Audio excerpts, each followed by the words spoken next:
Hello, hello, hello. Welcome in. It's Birds of a Feather Podcast with your boy Q City. Your boy Tyler Bravado.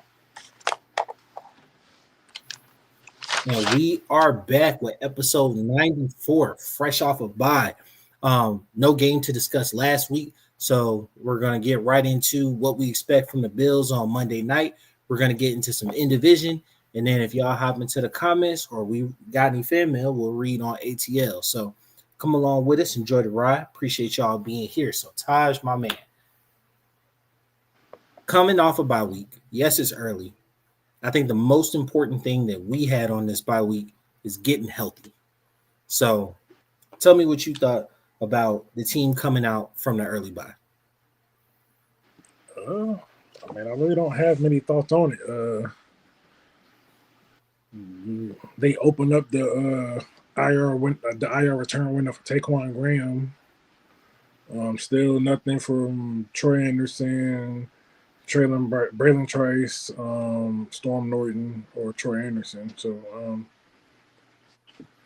AJ Torres is going to play. So, we're getting one guy back. Didn't really hear him say much about Mooney. I think they're going to play it by ear this week. So, I really don't have, nothing really changed for me to have. I know on Friday is basically that cut and dry day, right? Where it's like who's ever there on Friday is going to be able to play Sunday or Monday. No, since we have a Monday night game, that's Saturday, right? I'm not sure what the cutoff is. I'm not sure if it's. Yeah, I wonder if because it's an extra day, because usually it's like you got to have the game before a travel day, or you got to have a practice before a travel day, right? We ain't traveling, so. Also true. How I look at so usually if you practice on Friday, you can play, even if it's like limited participation or whatever. Sometimes they got game time decisions and all that, so we don't really know. How do you think it's tracking for some of Braylon we haven't seen on the field outside? He's on IR, so they would have to open up the return window before that even happened. Yeah. Yeah, they didn't open up the return window for them to even start practicing. Yeah, I doubt they're gonna go from not practicing straight to a game. Yeah, it's almost impossible. Hey, look, I'm glad we got AJ back. Definitely was sorely needed in the secondary. Feel like he's gonna be a great addition. They kind of do wide receiver by committee, right? There's Keon Coleman, I guess, is your number one receiver over there, but they make it happen with a bunch of guys. Having AJ back should help slow that down. Yeah, it should. I'm not really too afraid of their weapons because you got Josh Allen, you got James Cook, Shakir, the slot receiver, and you got the two tight ends like the run, and then you got the other receiver, Coleman. But it's like nothing really jumps off the film. It's just Josh Allen, just Superman. And he really is. All right, so let's go ahead and get into it. That's us off the bye week. Getting into the actual game. So the Bills are coming off I'm gonna say it, to me, a surprising loss. To you, not as much, right? You called it, but to me, a somewhat surprising loss versus the New England Patriots. One in which their defense actually allowed a really long drive to end the game, but over multiple courses of that game, was faced with short fields and was able to make field goals because Josh Allen uncharacteristically for the past year and a half, turned the ball over at an extremely high rate. He hadn't been doing it. And old Josh came back out, and it was surprising to see 3 turnovers in the first half. It was crazy.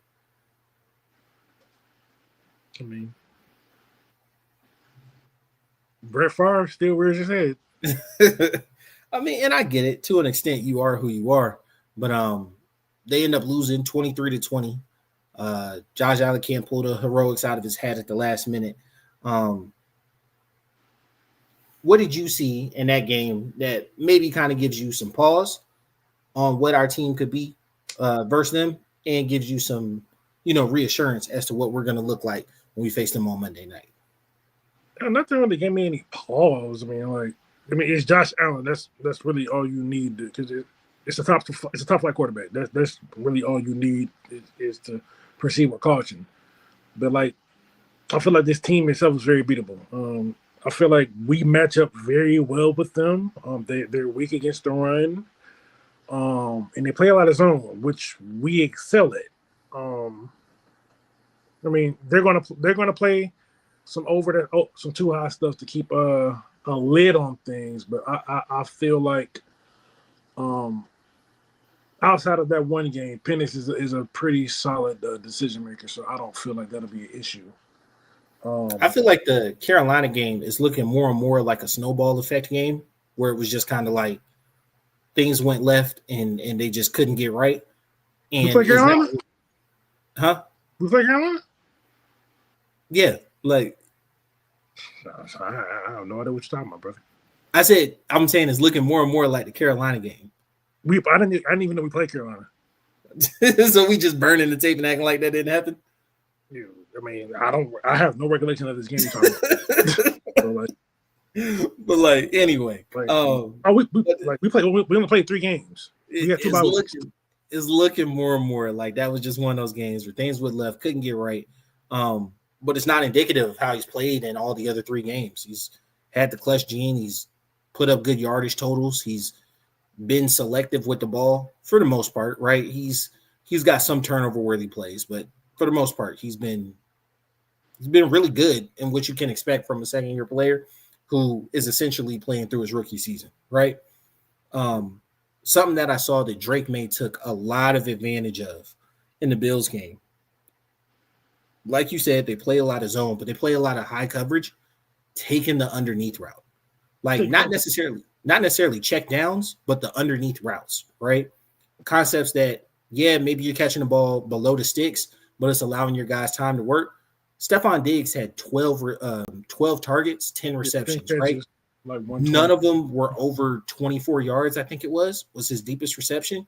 Mm-hmm. Like a lot of mid of the field underneath stuff. And run after the catch has been a killer for this defense, even going back to the Ravens game. Lamar is notorious for holding the ball and then creating plays deep, right? Which I think facilitated a need for them to change their defense a little bit. They got kind of caught. And you know what they say, never accept in winning what you won't accept in defeat. If you see how Dennis Allen played him, I don't think, not Dennis Allen. You see how New Orleans played him. I don't know why I say Dennis Allen. You see how New Orleans played him. Kept everything in front of him for the most part. Yeah. Right? And when they were on the offensive end, attacked above the sticks. It seems to be Buffalo's weak point.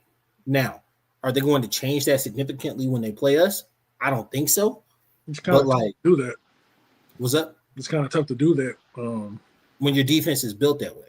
Well, not even that. It's just like coming off a primetime game. Like, it's kind of hard to do changes like that in a week to where, like, I mean, yes, the NFL is a week-to-week thing, but that's feels like a bye week thing more than a interweek thing. And I definitely agree. All Logic, No Emotion, what's up, man? How you doing? Getting in on the Bills, upcoming Bills game, right? So once again, speaking on where I think that their weak points will be. Who do I think is absolutely going to eat? I definitely think Drake has a great opportunity this week, right? We have not used him in the slot as much as I thought we would over the course of the first 4 games. But I think putting him back into where he excelled last year go wonders for us. Where do you see our offense attacking and really making a difference through this game? Since Buffalo is a high zone team, I can see Drake eating in this because he excels for his own teams because you don't got to worry about separating. So I mean, I wouldn't be surprised if Buffalo opted to play a little more man coverage. And if that's the case, then Kyle Pitts could go off because Kyle Pitts has been against man coverage. He's been the highest rated tight end with like a 90 PFF rate or something like that. So it's like I feel like we need to run the offense through. I mean, obviously Bijan goes without saying, but the pass game needs to run through Pitts and Drake. Hopefully Mooney, can offer some things that put some stress on the zone coverages if they opt to play that, to threaten them vertically to open up other things underneath. Hit them with some flood concepts, maybe a little bit of dagger. A couple of those things could help break that zone, but yeah, I expect Drake to, if it's zone heavy, I expect Drake to have a good game. So the Bills do have on their roster somebody who may be familiar with a little bit of our personnel, but not necessarily the scheme, right? Our old DC, Ryan Neeson, is on their staff as a senior D coordinator. Well, as a senior D assistant. They don't necessarily have a D coordinator. And then I really don't see anybody else on the defensive side that makes me worry outside of Sean McDermott, right? Like he's a decent defensive coordinator. On the offensive end, the guy who's been like since Dayball, somebody really instrumental in changing Josh's way of playing, Joe Brady, right? And like, I feel like he's been a really good offensive coordinator for Josh. Hell, he won the MVP last year, right? He won the MVP last year. If I look at what he brings on the offensive end, the whole receiving by committee thing, using the back out the backfield, even though auspiciously they did not use him. They did not use Cook enough in this last game versus the Patriots. He went missing. It was really, really weird, especially when the Patriots had no answer for, receiving back out of the backfield in any of their other 3 games. You really didn't use him. It was weird. Or 4 games. You didn't really use him. It was weird. But he's cut down on Josh's mistakes tremendously and highlighted a lot of his strengths. I'm not going to lie. I think him getting the Carolina job right after that season at LSU as an O coordinator in Carolina, I think that was a little too early, right? Thinking he maybe needed a little seasoning. He stepped back. He was an offensive assistant for a few years. I think after this season, he's going to have real buzz on getting a head coaching job somewhere. I see it.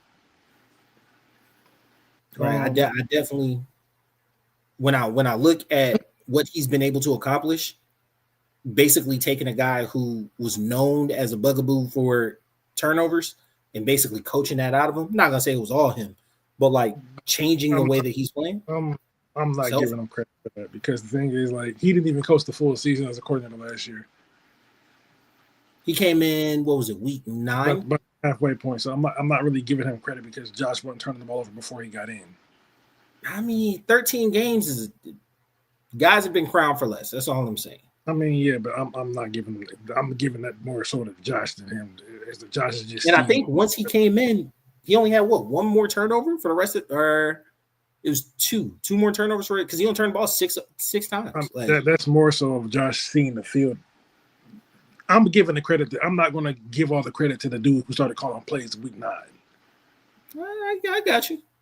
I think that he's definitely in line for a position at the end of the season. He's going to get a job because he coached up the like quarterbacks get you jobs. Yes, but I'm not giving him credit for Josh's turnover thing. I'm not giving him credit for that because he was playing good before that. It's just the offense was out of whack. That's why they ended up letting go of the old guy and bringing up Joe.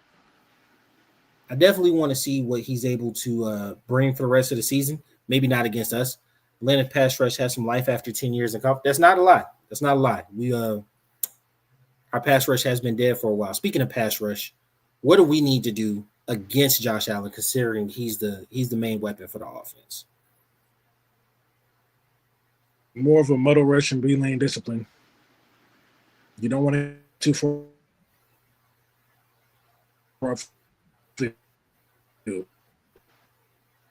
It is that whoever is working, it's going to be imperative that whoever is working the edge is very disciplined in their responsibilities and they don't give up the rush lanes.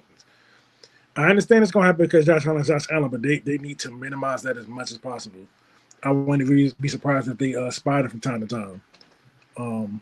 This is where you miss somebody like Troy Anderson. I'm not going to lie. Like, he does have the athletic. You got Diablo. Who has been balling this year? Like you talking about Troy, we got Diablo. Just as athletic, just as big, except he's got better instincts. Especially in the pass game. Bro, I'm telling you, that would have been a top 5 play. Hey, he came down with that one-handed pick, bro. Like, he's got definite instincts in the pass game. I love to see it. But when I look at our matchup versus them, I definitely agree with your assessment that this is a beatable team, right? I'm looking along the lines of 30-24 type of game. I actually think both teams are going to be able to put up a decent amount of points. I don't think this is going to be a slugfest type of game. I think you want to take at least one. What's that? I said I think you want to take them touchdowns at least one each, like a 24-17 type game. That's the thing. I don't see Buffalo scoring 17 points because they scored 20 with 3 turnovers. Yeah. And I don't think we're gonna. I can still see it. Yeah, I don't see them scoring. I mean, obviously, but I also see it going to where we either want to score 17. Which I can see that. You know, especially a win solves a lot of things, but we had our troubles in the red zone earlier in the season, right? So, like, if those rear its head again and we're, you know, crossing the 30 and ending that with a field goal, the game can get muddy quick. But our defense, quiet as it's kept, top 10 defense right now. Being able to hold them to not a lot of passing yards consistently. Almost every quarterback to not a lot of passing yards. What's the number? We hadn't allowed above 160 yet? 167, but yeah. Hadn't allowed above 167. Now, I'm not going to lie. I think that might get broke this week. But it doesn't change the fact that I still think that we're pretty amazing defense as of now. Yeah, I mean, this is going to be like, I don't want to see our first real. I don't want to say our first real test. I don't want to disrespect Baker, but Baker 8-12, Josh Allen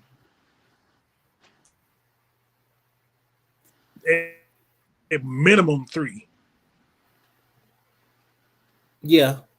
So kind of a different animal we're dealing with. And are you still putting Baker 8-12? Because I feel like at this point you got to put this man top 10. Like you really stay trying. I mean, is 8 not top 10? But all right, is 12 top 10? No, but that's why he fluctuates. He ain't played. He's not always one game this season. He ain't played one game this season. That doesn't have him as top 10. Hey, look, we 5 games into the season. If he makes it to the end of the season, and I'd have just then. For right now, he's still 8-12.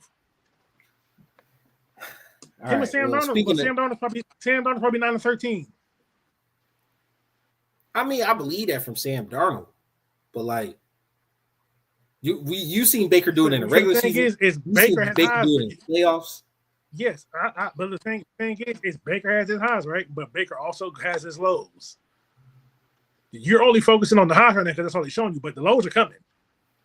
I mean, he's a gunslinger. He's going to turn over. But even in his lows, he's still finding a way to win these games. Hence the game against us. He ain't had no lows yet. I mean, what he didn't throw for. You only focusing on 5 games. We got 12 more to go. I mean, last season the man threw 41 touchdowns, and he's like led the league in interceptions too. And led the league in interceptions too. At what, like 20? Was it even 20? No, it was like 14. Come on now, 41-14. What you mean? Come on now, that's a lot of fucking turnovers. Lamar had 4 and threw 40 touchdowns. Baker threw double digits more than Lamar. Okay. So yeah, I mean 8-12. Lamar might be 1. When we talked about like 1 to 2, Lamar might be 1. 8-12. Yes, 8-12. I like Baker. You acting like I'm calling the man a bum. I said 8-12. Bro, who's 4, 5, 6, 7, and 8? Who's 4, 5, 6, and 7? Besides, we're getting off topic. We are, but who's 4, 5, 6, and 7? That's not important right now. 8-12 is where I got him at. This ain't an argument. This is my opinion. I can't, like, you know what? We will table that for off the rails conversation that we'll have at some point throughout the season. Y'all pin that one. Yeah, we got a lot to do tonight. We ain't got time to be going too off the rails. We do. All right. Getting to in division. So everyone won. Buffalo defense is mid. I believe that's once again the reason they don't get the chip. You know what? For ATL, we're gonna talk about teams to never get over the hump. So we'll do 5 minutes on that one at the end. All right. But getting in the in division, right? So everyone leading won. the division. What's up? Everyone won. Everyone won. Yeah, everyone won last week. The Bucks 4-1 right now. We're tied with the Panthers, but we got a half-game lead on them, even though they beat us. We're not tied. They got one more loss. Yeah, so you can't be tied. They got another loss. I said we got a half-game lead on them. You said we're tied, and you said, but we got like, which one is it? Oh, no, I meant to say we got a half-game lead on them. We got a half-game lead on them because they got another loss. And then the Saints finally got their first win at 1-4. So I'm gonna be honest with you. Every team outside the Bucks has a negative point differential, and the Bucks only got a 3-point positive one. Like, this division is wonky, isn't the right word. It's like I'm gonna be honest, and I say this as a Falcons fan who believes that we have what it takes to win the division. Right now, it's the Bucks division to lose early in the season through the first little. I mean, that's what it's been the past 4 years. Yeah, it's ran through Tampa, right?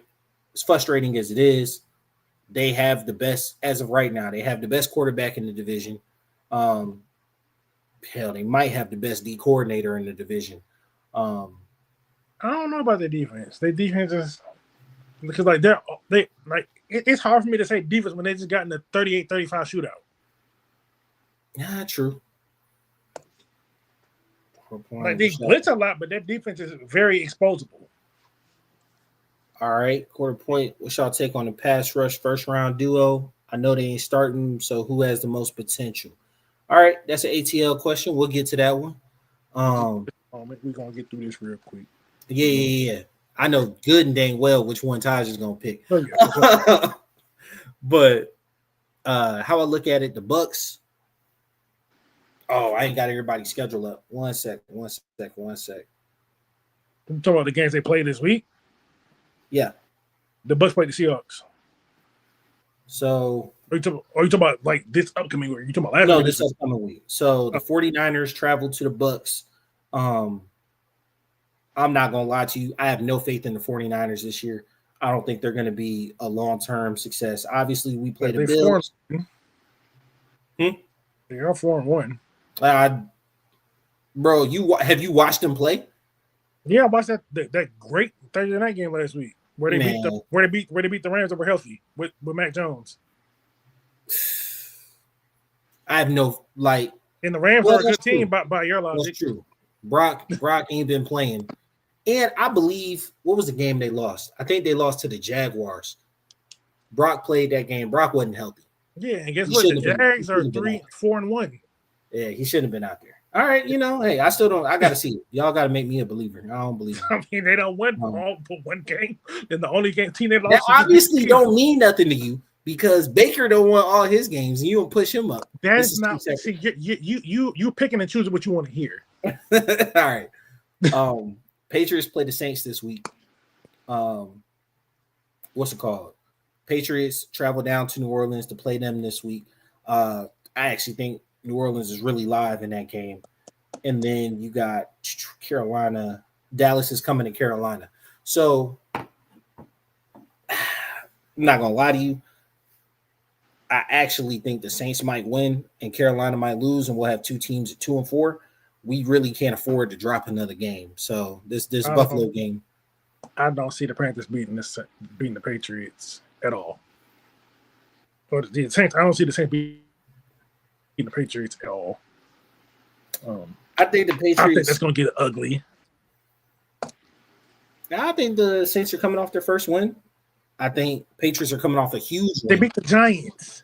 I think the Patriots are coming off a huge win. The Saints beat someone on their level. Congratulations. I'm telling you, bro. The Patriots is a better team than and coaching matters. I do believe coaching matters. Vrabel is a good coach. He's not a great coach, but he's a good regular season coach. Do you believe Patriots are a good team? Yes. Every year, a good team loses to a bad team. Every year. Yeah, but they're not losing to the Saints. I think this is the bad team they lose to. I think this just I'm calling my shot on this one. I think the Saints are really live in this game. And even if it's not a win, I don't think it gets ugly at all. I think this game's close throughout. I'm just saying. I just say I don't got the statistics in front of my face, but I feel like I've been more correct about the worst teams than you have this year. Say swear. Swear. Told you the Dolphins was buns. You're like, nah, they gonna beat the Colts. Got smacked. That was week one. Nobody knows anything on week one. Don't do that. Told you the Patriots is gonna beat the Bills. You just said those were good teams. We talking about bad teams. The Patriots are on our level. I don't consider us a bad team. I think we're a good team. We're not a good team either. We're right in the middle. You know, now, you call the Miami. Where the Falcons are right now is where we just good enough to we don't got to be drunk to hit it, but we ain't gonna tell nobody.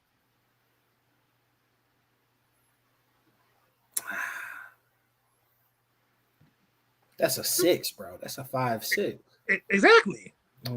Yeah. You'll hit it sober, but you ain't gonna tell nobody. Yeah, that's fair. You gonna lie and say you was drunk if anybody finds out. It's facts. All right. So let's get into these two ATLs and close this one out. So we'll take the second one first because I like that one. What's y'all take on the pass rush first round duo?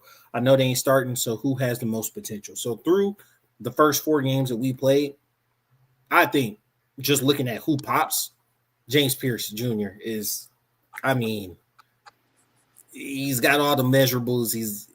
The sacks ain't there, but they hold him on 2 sacks. He's got 1 sack right now, and I've counted him having 3. Oh, I didn't see 3. I seen 2. He's got 1 full sack right now. No, he got 1 full one? Yeah, okay. They gave him a half and a half. Okay. Well, they gave him a half and a half. Yeah, he's been balling. Jalen Walker, to be honest with you, completely real with you, through 4 games, and everybody needs to calm down because he's still figuring it out and everything. But through 4 games, he looks like he's playing out of position. I don't like that. Shut up.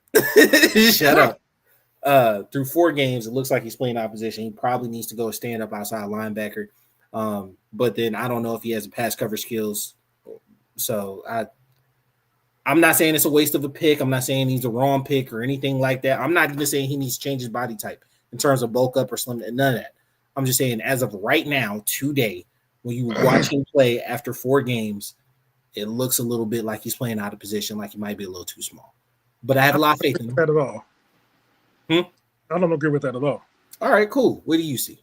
So obviously, I have a preference to James Pierce, but they're bringing different things, right? James Pierce, pure pass rusher, all the measurables, boom, got you. Now Jalen Walker, he's our best run defending edge. That's important. It is. Like, yes, the pass rush ain't there yet, but that's fine. As long as you're good against the run, you could develop the pass rush down the line, but you got to be good at something. And he is. Because the thing is the film is saying it's constantly showing. Like, we can go back to the Commander game, right?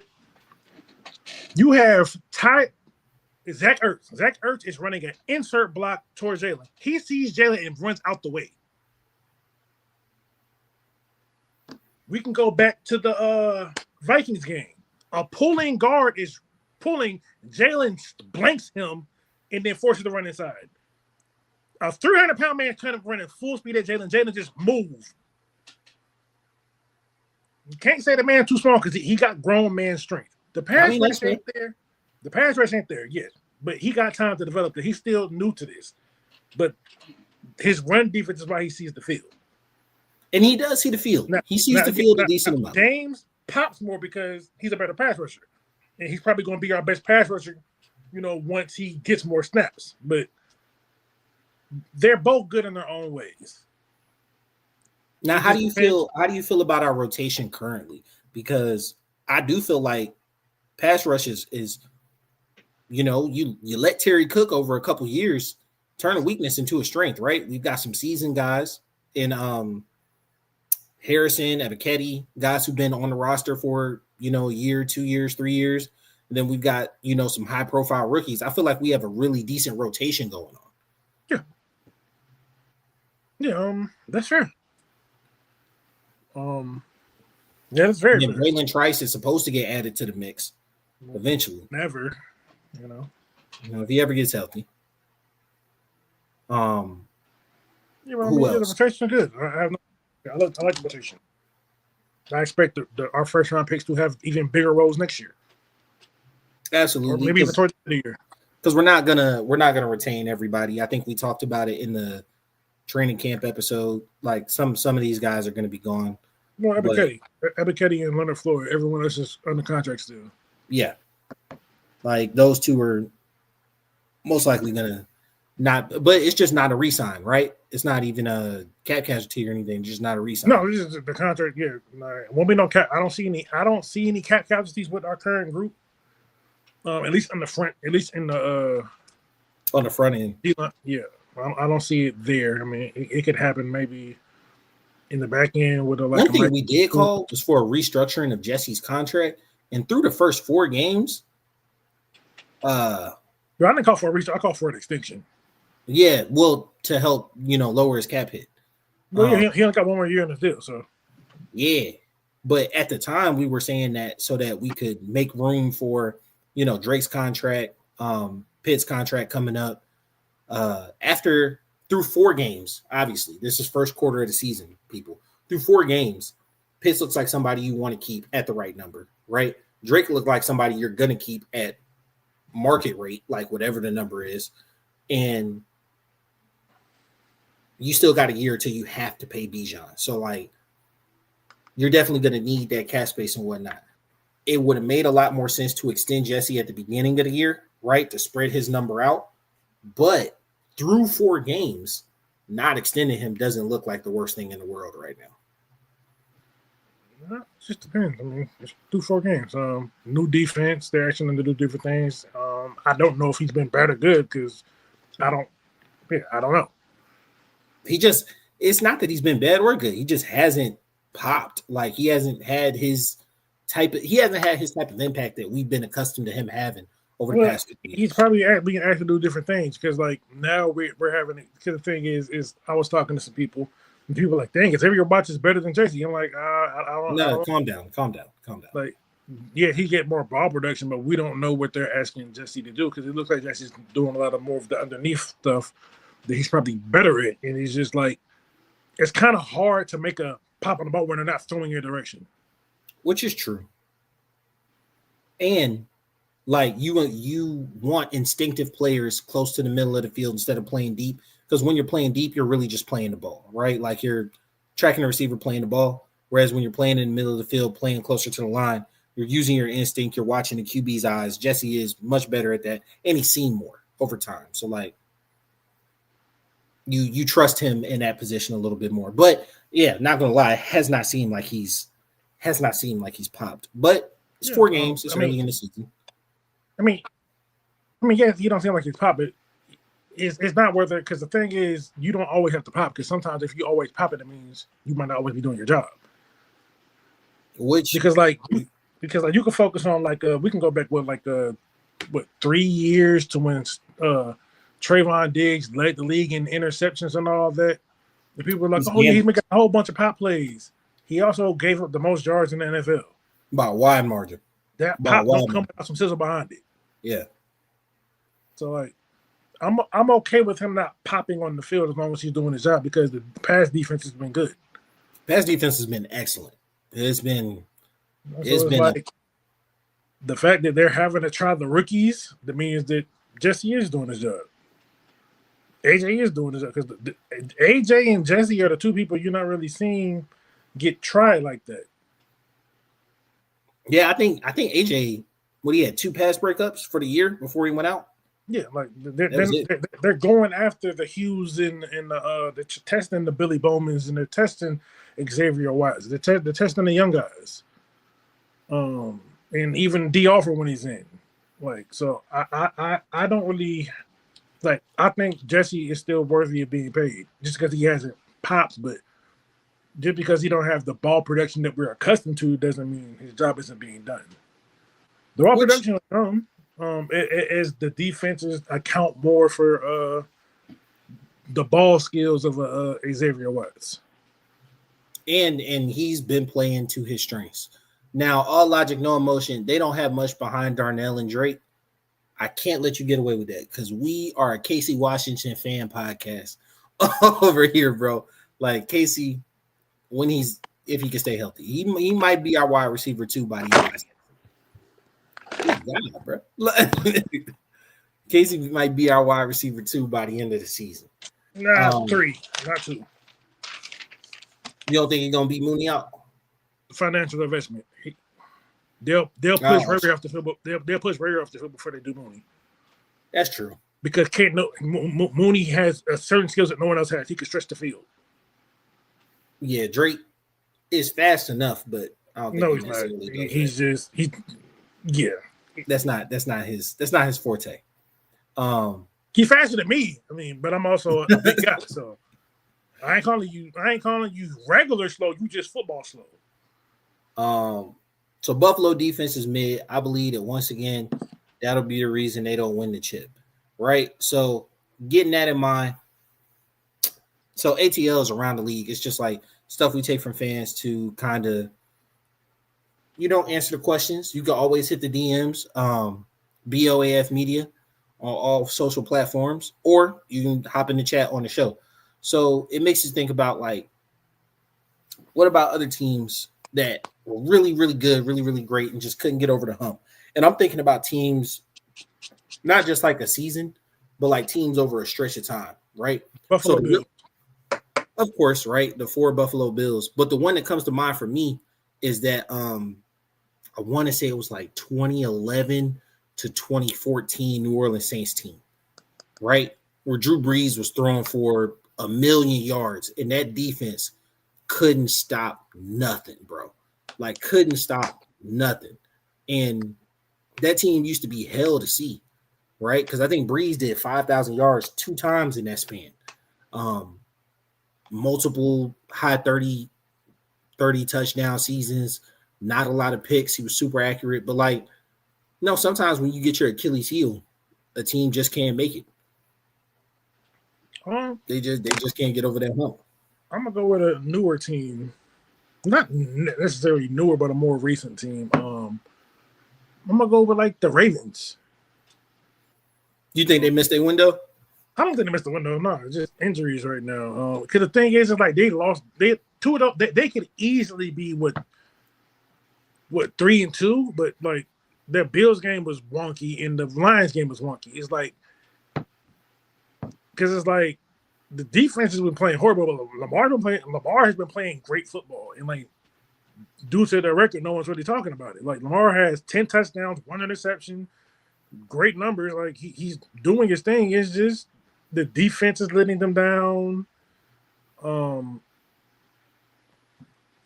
just like the turnovers, where the Lamar might have fumbled. I don't know if he's fumbled, but I know Derrick Henry has been uncharacteristically fumbling a lot. Yeah, and Lamar has 2 turnovers, and they both came in the Chiefs game. And so he threw a pick and then an interception. Yeah, I mean, throw a pick and then a fumble. Yeah. So like, but I don't think they've lost their window because I feel like having Lamar gives you a window. I feel like windows. I feel like windows close closer, like faster than some people think. Because like Cincinnati might have really just been a flash in the pan. Yeah, because their defense is horrible. Like those 2 years of you go to the Super Bowl, you go to the AFC Championship. Since then, they hadn't been back to the playoffs. Because the Bengals have refused to address their O-line in their defense. Yeah. Yes, you spent the first round pick on Arminius Mims or Aramis Mims, but like, put some money into it. Like, yeah, you signed Orlando Brown, but like, he's been mid. Like, I feel like either I think he's been worse than mid. I think he's been actually pretty bad this year. I haven't paid much attention, so I couldn't really tell you. But the two times I watched him was the Broncos game and then this game last week. I'm not judging him off the Broncos game because that's an elite pass rush. Yeah, boy, false starts out the wazoo, holding calls. When you're dealing with that kind of speed like a Nick Benito, you kind of got to do your thing where you're not the fleetest of foot. Who they play last week? They played the Lions. There it goes. Yeah, the Lions game is pretty bad too. It's pretty bad back to back. I mean, I didn't pay attention to the O-line to say that. I just know he's been mid since he's left Kansas City. But yeah, I lost my train of thought. I don't even know what I was about to say. My fault. I get you sidetracked. That's on me. Right? When I think of another team, the 49ers, bro, like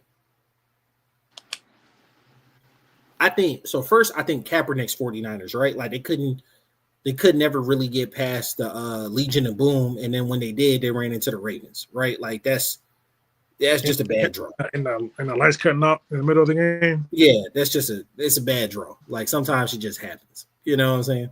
When they had the lead, they just happened to have the lead, and then the power went out, and yeah. I mean, they allowed a kick return touchdown. I'm just saying. Rest in peace, Jacoby. Rest in peace, Jacoby. Oh God. And then this new iteration of the Niners, I don't know. Kyle Shanahan might be cursed because, boy, their whole medical staff needs to be fired. One or the other. They just get plagued with injuries. It's injuries. Because the thing is, despite the injuries, that Shanahan is still coaching that team. It's a well-coached team. It's just injuries. Yeah. And he's making do with scraps. Is every single year though. Is terrible for them. I think back, you could say the Falcons to an extent, 13-17, but like we didn't make the playoffs all those years. 13-17, no, we didn't. Yeah. Like we made it to the NFC Championship in 13, and then we made it to the Super Bowl in 17. But like there was some like 2 of those years I think we missed the playoffs. I know after the NFC Championship. I hate the way that they label the year because it's like the 16 was it was technically the 16th season. The bowl was in 17 because our 17th season was good too. Yeah, we made it we lost to the Rams in the wild card. No, we lost to the Eagles. We beat the Rams, lost to the Eagles. There it goes. Yeah, going for a 2-point conversion. Well, not 2-point conversion, but we were going for a touchdown, and it was just. Matt Ryan missed Julio or. Julio didn't see it. I can't remember it, but and then that was our last time in the playoffs. And then right? Keanu pissed me off royally when he went for the pick and kneed the ball straight to Torrey Smith. But like you look at that. That's the last time we were in the playoffs. Like yeah, it's been a long time. Like that window's been 8 years. Yeah, that window's been bolted shut. 8, almost 9 years. And then. To me, I think about teams that like once you get the Super Bowl, bro, it does kind of wash away a lot of stuff. Because like, if Tampa never beat the Raiders like they do, they would be 1,000% on this list. The Eagles, because they couldn't get past Tampa, right? And then that one year they lost to Carolina, which was terrible. But like Andy Reid was known as a choker before he went to Kansas City because the Eagles were consistently in the NFC Championship game every single year. Carolina's a team. They had 15. And then they also lost to the Patriots in the Super Bowl. Yeah, but that was their 1 year they popped. The Carolina's weird. They have like 1 year super highs. Yeah, but I mean, you're talking all about season. I'm just talking about games where they didn't get over the hump. Yeah, I got you. Because like that Carolina team with Jake Delhomme that went to the Super Bowl, right? Like Deshaun Foster is the running back. That was I think Musa Muhammad, Steve. Yeah, it was a good team, but it was like one season. They just played. Here's the Patriots. I mean, but yeah, let's not take us one season. Like that's what I'm saying. Like once you win the Super Bowl, it does cover over a lot of those things. Because like objectively, if you look at it, the '85 Bears are like lauded as this like super high peak of defensive potential. Same thing with the 2000 Ravens. But it's just 85. 84 and 86, they were just as good, lost to the 49ers both years. Like, if you look at the 2000 Ravens, did they make the playoffs in 01? I thought they won the bowl in 01. Huh? Didn't they win the bowl in 01? They won it they won it in 01. I was thinking, did they make the playoffs in 02? They did because Jamal Lewis went for 2,000 yards. Yeah.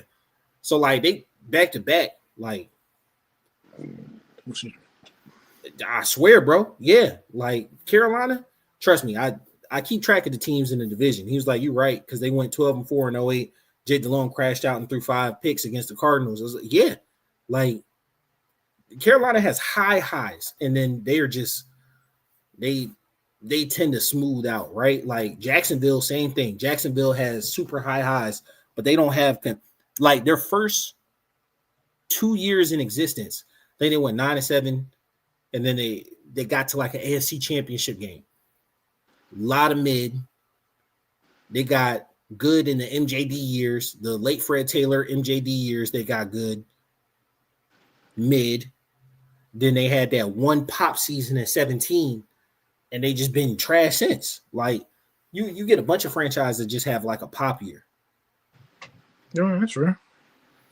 But like when I think of the Bills, like they've been good for a stretch of time now. I would probably say since about 18, 19, and they just like this is like 6-7 years you can't get over the hump.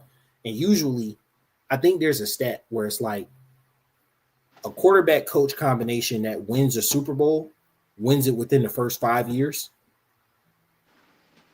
And like that's a pretty damning sight, man. So run it back one more time. A quarterback and coach combination that wins a Super Bowl usually wins it within the first 5 years together.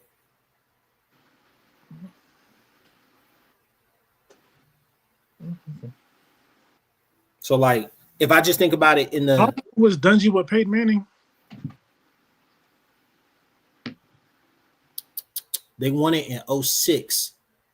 Dungy had been there. Peyton got drafted in 98. That wasn't his first coach. So Dungy had to get there in 02. He got there in 02 because that was Jay Gruden's first year in Tampa. That was 4 years. John Gruden, not Jay, but yeah. Yeah.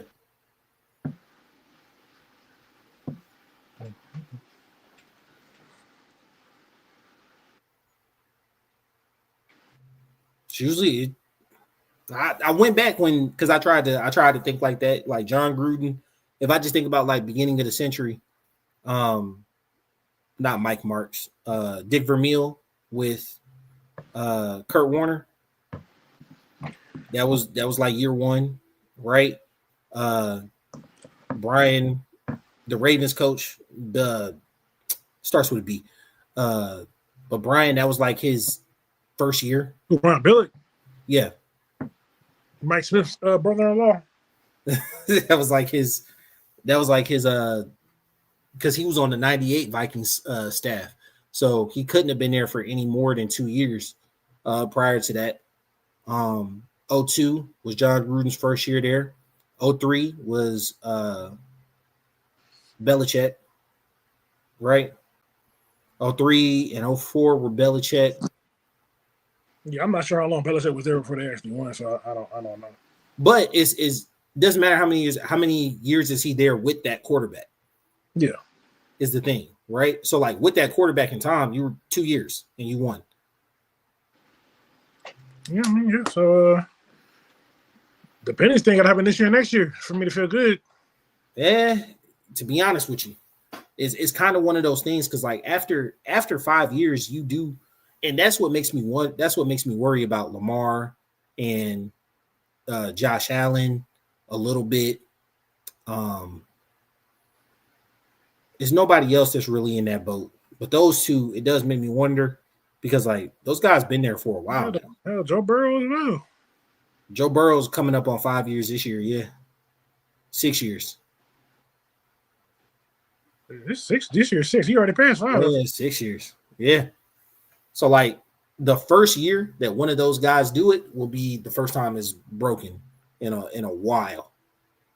Long time. I think you can go back to like the 60s or 70s was the last time that it happened. Mahomes, like I think what Mahomes and Flacco and Hurts are like the only Super Bowl quarterbacks we got left. Yeah.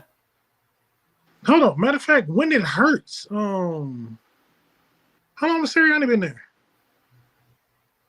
Sirianni's only been there 3 years. 4 years. He went to the Bowl his first year. 4 years.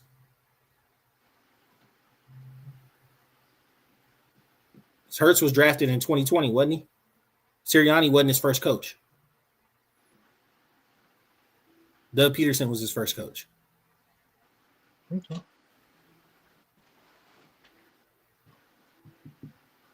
Yeah, so Hurts, Mahomes, and Joe Flacco are the only Super Bowl winning quarterbacks that's in the league still. And Stafford, my bad, Matt. Flacco hanging on by a piece of thread. Hey, so here's my thing. Thank y'all for hopping in the chat and really getting ATL going. Appreciate it. We're at 52 minutes. Do you want to still put the betting pod on this, or you want to redo it up? You kind of probably need to redo it, probably. All right, y'all. We're going to ahead close this one out, and then we'll come right back with the betting pod for week 6. So appreciate y'all. It's been your boy Q City. Your boy Todd Barato. And we out. Peace.